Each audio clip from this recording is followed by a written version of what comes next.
ঈসা আলাইহিস সালাম আল্লাহকে বলতে লাগলেন, ও রব্বুল আলামিন আল্লাহ পাক, আপনি আমাকে আসমানে তুলে নিন আল্লাহ, আবার আপনি আমাকে পৃথিবীর জমিনে নামিয়ে দেবেন, তবে যিনি শেষ নবী হবেন, আখিরি নবী হবেন, সেই মুহাম্মদুর রাসূলুল্লাহ সাল্লাল্লাহু আলাইহি ওয়াসাল্লামের উম্মতের মর্যাদা দিয়ে আপনি আমাকে পৃথিবীর জমিনে পাঠিয়ে দেবেন।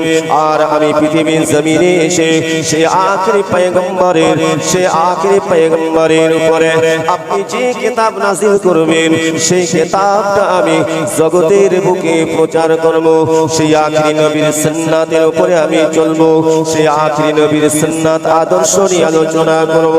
ও আমার ভাইজানেরা, ও আমার মুরব্বি আব্বা জানেরা, আমার আল্লাহ পাক নবী ঈসা রূহুল্লাহকে বলেছিলেন, আমার আল্লাহ পাক নবী ঈসা রূহুল্লাহকে আমার আল্লাহ বলেছিলেন, হে নবী ঈসা, আমি তোমাকে মর্যাদা দিয়েছি, নবীর মর্যাদা দিয়েছি, রাসূলের মর্যাদা দিয়েছি, কিন্তু তুমি উম্মতি মুহাম্মাদের মর্যাদা কেন চাচ্ছ? আল্লাহ নবী ঈসা আলাইহিস সালাম আমার আল্লাহ বলেছিলেন, এ নবী ঈসা, আমি তোমার উপরে মুজিজা দান করেছি। নবী ঈসা আলাইহিস সালামের উপরে আমার আল্লাহ পাক যে মুজিজা দান করেছিলেন, কোন মানুষ যদি কুষ্ঠ রোগে ভুগত, ও আমার ভাইজানেরা, নবী ঈসা আলাইহিস সালাতু ওয়াসাল্লাম দোয়া করে দিলে আমার আল্লাহ পাক ভালো করে দিতেন। জোরে বলুন সুবহানাল্লাহ। নবী ঈসা আলাইহিস সালাতু ওয়াসাল্লামের উপরে আল্লাহ পাক মুজিজা দান করেছিলেন। নবী ঈসা রূহুল্লাহ কোন কবরের সামনে দাঁড়িয়ে যদি বলতেন, বিইذنিল্লাহ, এই কবরবাসী তুমি আল্লাহর হুকুমে জিন্দা হয়ে যাও, সঙ্গে সঙ্গে জিন্দা হয়ে যেত। আল্লাহ নবী ঈসা আলাইহিস সালাম তিনি ওই কবরবাসীর সঙ্গে কথা বলতেন। এটি ছিল নবী ঈসা আলাইহিস সালামের মুজিজা। আমার আল্লাহ বলেছিলেন, হে নবী ঈসা, তোমার এত মর্যাদা দিলাম, আমি তো নবী রাসূলদের মর্যাদা উচ্চ দান করেছি, তুমি এটা বাদ দিয়ে তুমি আখিরি নবীর উম্মত কেন হতে চাচ্ছ? আচ্ছা বলেন, আমার আল্লাহ কি জানেন? কেন চাচ্ছেন আমার আল্লাহ কি জানেন? আমার আল্লাহ সব জানেন। ইন্নাল্লাহা আলীমুম বিযাতিস সুদূর। আপনার আমার অন্তরে আজকে এই যে জায়গায় বসে আছি, অন্তরের ভিতরে কোন কথাটা প্রকাশ পাচ্ছে, আমার আল্লাহ সে খবরটা জানে। কোন উদ্দেশ্যে আজ আমরা এসেছি, আমার আল্লাহ সব জানে। আল্লাহ নবী ঈসা আলাইহিস সালাম আমার আল্লাহকে বলেছিলেন, আল্লাহ পাক, ও রব্বুল আলামিন, আল্লাহ পাক, আপনি জানাকে আখিরি নবী করে পাঠাবেন, আপনি জানাকে শেষ নবী করে পাঠাবেন।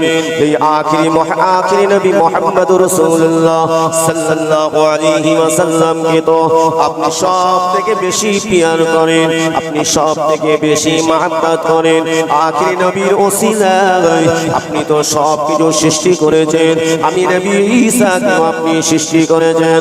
ও রব্বুল আলামিন আল্লাহ পাক, কিয়ামতের দিন যেদিন আপনি সকলকে উঠাবেন, সেই দিনে সর্বপ্রথমে আখিরি নবী মুহাম্মদুর রাসূলুল্লাহ সাল্লাল্লাহু আলাইহি ওয়াসাল্লাম সর্বপ্রথম কিয়ামতের ময়দানে উঠবে।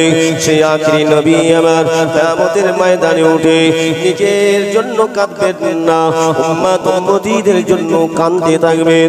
ও রব্বুল আলামিন আল্লাহ পাক, আপনার ওই প্রিয় নবী আখিরি নবীর উম্মত উম্মতীদের মর্যাদাটা আপনি সব থেকে সেরা করেছেন, সব থেকে উত্তম করেছেন। কিয়ামতের দিন কঠিন হাসরের ময়দানে আপনার হাবিবের উম্মত উম্মতীরাই তো সর্বপ্রথমে আপনার দয়ার জান্নাতে প্রবেশ করবে। ও রব্বুল আলামিন আল্লাহ পাক, তাই আমি সেই আখিরি নবীর উম্মত হয়ে পৃথিবীর জমিনে আসতে চাই, উম্মতের মর্যাদা নিয়ে পৃথিবীর জমিন থেকে বিদায় হতে চাই, এবং আমার নবীর সঙ্গে, দয়ার নবীর সঙ্গে, আখিরি নবীর সঙ্গে কিয়ামতের ময়দানে উঠতে চাই, আখিরি নবীর সঙ্গে আপনার দয়ার জান্নাতে যেতে চাই। আমার আল্লাহ বলেছিলেন,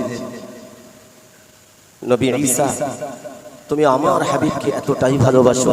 আমার আল্লাহ বলেছেন, হে নবী ঈসা, আমি আল্লাহ পাক জানিয়ে দিলাম, আমার হাবিবকে যে ভালোবাসবে, আমি আল্লাহ তাকে আরো বেশি ভালোবাসবো। জোরে বলে, আরো জোরে হবে না?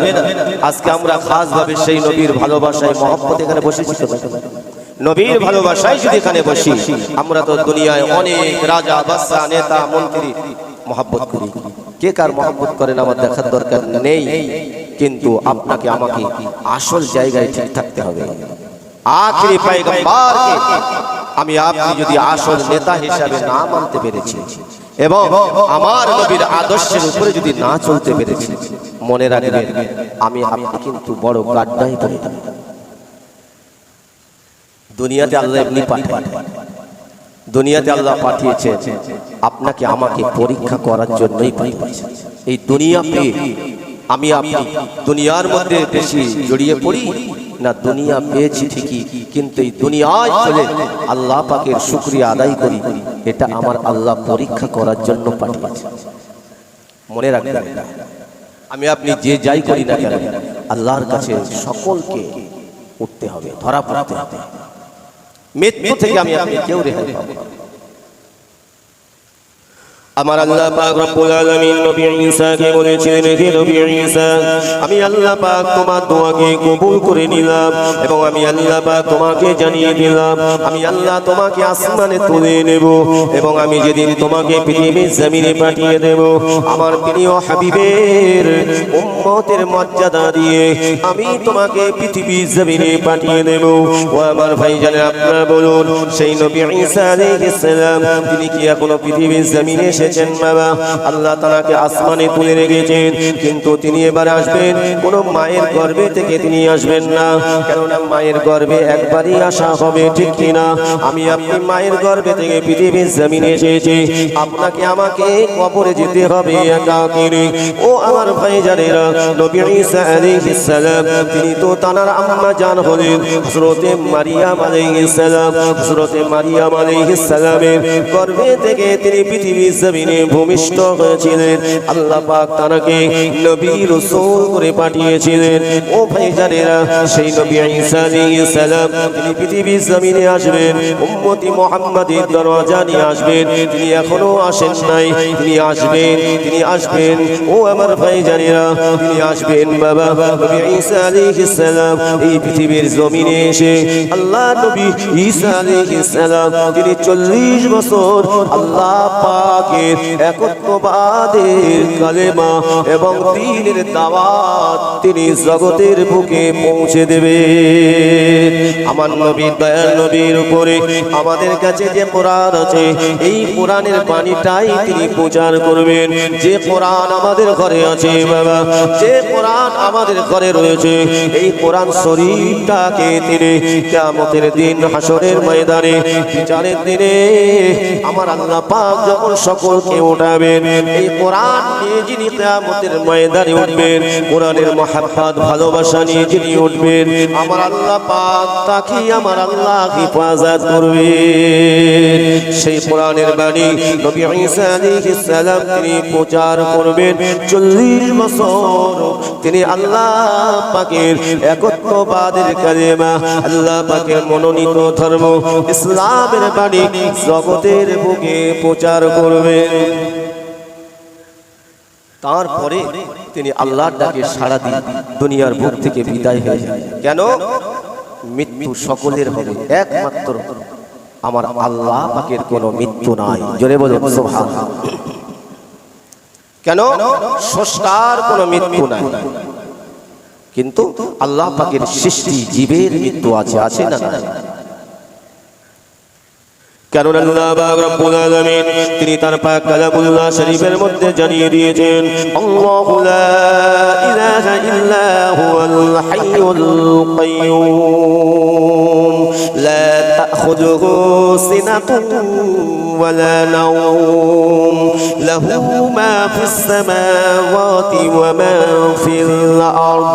ও আমার ভাইয়েরা, আল্লাহ পাক রব্বুল আলামিন আমার আল্লাহ তাআলা রব্বুল আলামিন তিনি জানিয়ে দিয়েছেন, আল্লাহু লা ইলাহা ইল্লাহু আমার আল্লাহ হলেন এক, আমার আল্লাহ পাক অদ্বিতীয়, হাইয়ুন তিনি চিরঞ্জীবী আছেন এবং থাকবেন, লা তাখুযুহু সিনাতুন ওয়ালা নাওম নওম, আমার আল্লাহ পাকের নিদ্রা তো দূরের কথা, আমার আল্লাহ পাকের ঘুম তো দূরের কথা, নিদ্রা পর্যন্ত স্পর্শ করতে পারবে না।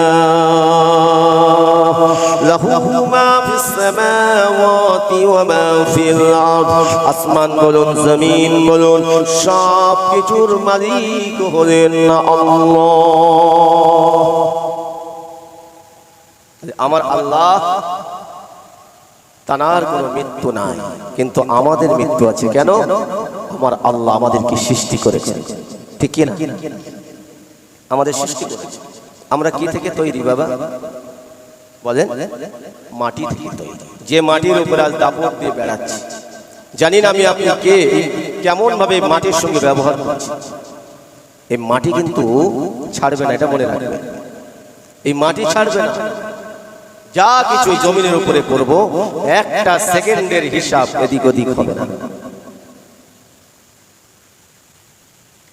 এ মুসলমান ঘরের ছেলেরা, যুবকেরা, আমার মুরব্বী আব্বা জানেরা, পর্দানে সিনা মায়েরা বোনেরা, ঠান্ডা মাথায় বোঝার চেষ্টা করুন, আল্লাহকে ভয় করুন। আল্লাহকে যদি ভয় করতে হয়, আল্লাহ পাকের জমিনের উপরে কোন রকম শয়তানি কাজ করা যাবে না, কোন রকম হারাম কাজ করা যাবে না, কোন রকম শরিয়ত বিরোধী কাজ করা যাবে না, আল্লাহ পাকের কোরআন বিরোধী কাজ করা যাবে না, নবীর আদর্শ সুন্নাতের উপরে আঘাত করা যাবে না।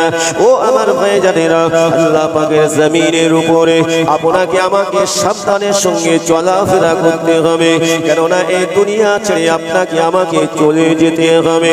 যে মাটির উপরে আজ আমি প্রায়, যে মাটির উপরে দাপট দিয়ে চলাফেরা করে, এই মাটি থেকে আল্লাহ আপনাকে আমাকে তৈরি করেছেন। ও আমার ভাইজানেরা, আমার আল্লাহ পাক রব্বুল আলামিন আবার এই মাটির ভিতরে আবার আল্লাহ দেবেন। তাই তো আল্লাহ পাক কোরআন পাকের মধ্যে জানিয়ে দিয়েছেন, মিনহা খালাকনাকুম ওয়া ফিহা নুঈদুকুম ওয়া মিনহা নুখরিজুকুম তারাতান উখরা। আমরা কম বেশি সকলেই জানি, তবে আবার আমরা অনেকেই বাবা, অনেকেই আমাদের মধ্যে অজানা হয়ে যায়।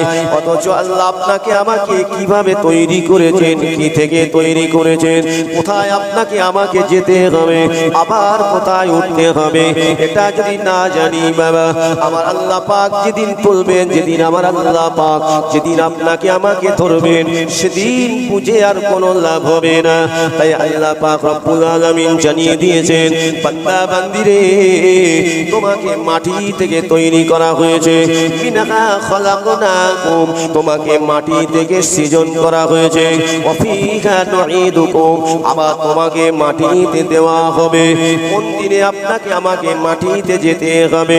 যেদিন আপনার আমার সময় শেষ হয়ে যাবে, যেদিন আপনার আমার হায়াত শেষ হয়ে যাবে।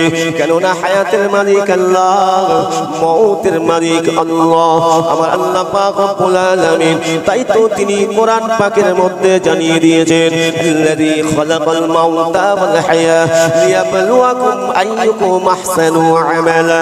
আমার আল্লাহ পাক রব্বুল আলামিন জানিয়ে দেন, বান্দা বান্দিরে, আমি আল্লাহ পাক, আমি আল্লাহ তাআলা হায়াত আর মৃত্যু দিয়ে, আমি হায়াত আর মৃত্যুকে তৈরি করে সৃষ্টি করে আমি আল্লাহ তোমাদেরকে পৃথিবীর জমিনে পাঠিয়ে দিয়েছি, লিয়াবলুয়াকুম আইয়ুকুম আহসানু আমালা। আমার আল্লাহ পাক জানিয়ে দেন, এ বান্দা বান্দিরে, তোমরা দুনিয়ার জমিনে কে কেমন ভালো কাজ করতে পারো, কে কেমন নেক আমল করতে পারো, এটা আমি আল্লাহ পরীক্ষা করার জন্য তোমাদেরকে পৃথিবীর জমিনে পাঠিয়ে দিয়েছি। তবে তোমাদের যেদিন আমি ডেকে নেব, যেদিন আমি তোমাদেরকে দুনিয়ার বুক থেকে বিদায় করে দেব, যেদিন তোমাদের মউতের পেয়ালা চাইতে হবে, সেদিন কিন্তু তোমাদের আর কেউ বাঁচাতে পারবে না। কেননা বাঁচানোর মালিক হলেন আল্লাহ, মৃত্যু দেনেওয়ালার মালিক হলেন আল্লাহ। আমার আল্লাহ পাক রব্বুল আলামিন যখন আপনার আমার ডাক দেবেন বাবা, আল্লাহ পাক যখন মৃত্যু ঘোষণা করে দেবেন, মালাকুল মউত আজরাইল আলাইহিস সালাম আল্লাহর হুকুমে চলে আসবেন। আপনার আমার শরীর যদি, আপনার আমার বয়স যদি অল্প হয়, হায়াত যদি ফুরিয়ে যায়, অল্প বয়সে দুনিয়াতে বিদায় হতে হবে, ঠিক কিনা? যুবক ছেলেটা চলে যায়, যুবতী মেয়েটা বিদায় হয়ে যায়, মায়ের কোল থেকে ছোট শিশু বাচ্চা বিদায় হয়ে যায়। আবার অনেক মুরব্বী বয়স হয়ে গিয়েছে, 100 বছর অনেক বয়স পেয়েছে, আল্লাহর ডাকে সাড়া দিয়ে চলে গিয়েছে, দীর্ঘ হায়াত পেয়েছে, আল্লাহর ডাকে সাড়া দিয়ে চলে গিয়েছে। ও আমার ভাইজানেরা, কিন্তু 100 বছর বেঁচে, 50 বছর বেঁচে, 40 বছর বেঁচে, 20 বছর বেঁচে যদি আমার আল্লাহকে না পেয়ে কবরে যায়, যদি আল্লাহ সন্তুষ্টি লাভ না করে যদি কবরে যায়, ঈমানের সঙ্গে যদি মৃত্যু না হয়, 100 বছর বেঁচেও কোনো লাভ হবে না। হবে হবে না, একদিন না একদিন মরতে হবে। যতই বাঁচার চেষ্টা করি, কতদিন বাঁচবে? কতদিন? ও মুসলমানেরা, বোঝার চেষ্টা করবে। তাই আমার আল্লাহ পাক রব্বুল আলামিন জানিয়ে দিলেন, অফিকা নুঈদুকুম, বান্দারে তোমার যখন মৃত্যু হয়ে যাবে, তোমাকে মাটির ভিতরে দেওয়া হবে। ওয়ামিনহা নুখরিজুকুম, আবার তোমাকে একদিন মাটি থেকে তোলা হবে। কোন দিনে আল্লাহ পাক করবেন? আমার আল্লাহ পাক জানিয়ে দিলেন, তারাতান উখরা, সেই দিনটি হবে আখিরাতের দিন। আমার আল্লাহ পাক রব্বুল আলামিন বলেন, ওই আখিরাতের দিনে আমি আল্লাহ তোমার চুল চিরা হিসাব নেব। দুনিয়ায় অনেক এদিক ওদিক ঘুষ ঘুষ চলে, ঠিক কি না? কিন্তু আমার আল্লাহর কাছে সেদিন কিছু চলবে? কোনো অজুহাত খাড়া করলে চলবে? চলবে না। কেন? আমার আল্লাহ পাক তিনি স্বয়ং কোরআন পাকে জানিয়ে দিয়েছেন, ইয়াউমাইযি ইয়াসদুরুন الناس أشتاتا ليروا أعمالهم। আল্লাহ পাক রব্বুল আলামিন আপনার আমার উপরে যেখান থেকে আল্লাহ পাকের হুকুম ফরজ হয়েছে, আল্লাহর ইবাদত ফরজ হয়েছে, আল্লাহর হুকুম নামাজটা ফরজ হয়েছে, আল্লাহ পাকের কোরআন তেলাওয়াতটা ফরজ হয়েছে, ও মুসলমানেরা, সেখান থেকে মৃত্যুর আগ পর্যন্ত আল্লাহ পাকের দরবারে আপনাকে আমাকে সেই সময় সবটাই হিসাব দিতে হবে। জীবনের আমলটা আমার আল্লাহ পাক তুলে ধরবেন এবং ওই আমলের ভিতরে আমার আল্লাহ পাক জানিয়ে দিয়েছেন, তারপরে আল্লাহ পাক ঘোষণা করে দিয়েছেন, ফামান ইয়ামাল মিসকালা যাররাতিন খায়রান ইয়ারা।